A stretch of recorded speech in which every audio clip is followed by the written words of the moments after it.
اللهم صل على محمد وعلى آل محمد كما صليت على ابراہیم۔ تمام پریشانیوں کا بہترین حل۔ بسم اللہ الرحمن الرحیم۔ السلام علیکم ورحمۃ اللہ وبرکاتہ۔ اگر آپ زندگی میں مسلسل پریشانیوں، تنگ دستی، بے سکونی، خوف یا قرض، بیماری یا کسی مشکل کا سامنا کر رہے ہیں تو آج کی یہ ویڈیو آخر تک ضرور دیکھیں۔ آج ہم قرآن و سنت سے ثابت چند ایسے عظیم اذکار اور دعائیں ذکر کریں گی جنہیں روزانہ پڑھنے سے اللہ تعالیٰ کے حکم سے دل کو سکون، مشکلات میں آسانی، برکت اور زندگی میں خیر اور رزق میں برکت اللہ رب العزت کی جانب سے خیر و عافیت نصیب ہوتی ہے۔ اصل مدد صرف اللہ تعالیٰ کی طرف سے ہوتی ہے۔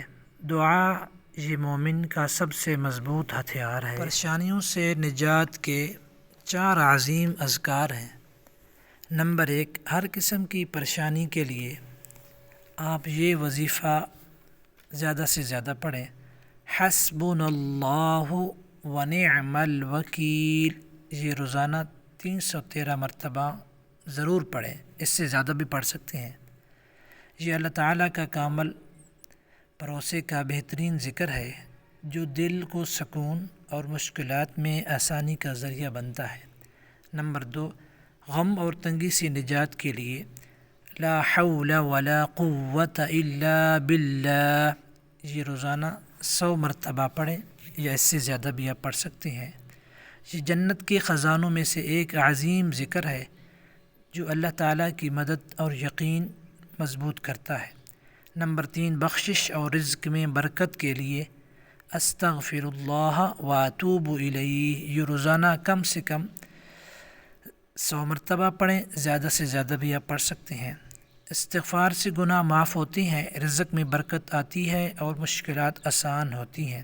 نمبر 4، قرض اور تنگی سے نجات کی دعا اللہم اکفینی بحلالک عن حرامک واغننی بفضلک عمن سواک، اس دعا کو کثرت سے آپ پڑھیں، اللہ تعالیٰ اپنے فضل سے رزق میں برکت اور آسانی عطا فرماتے ہیں۔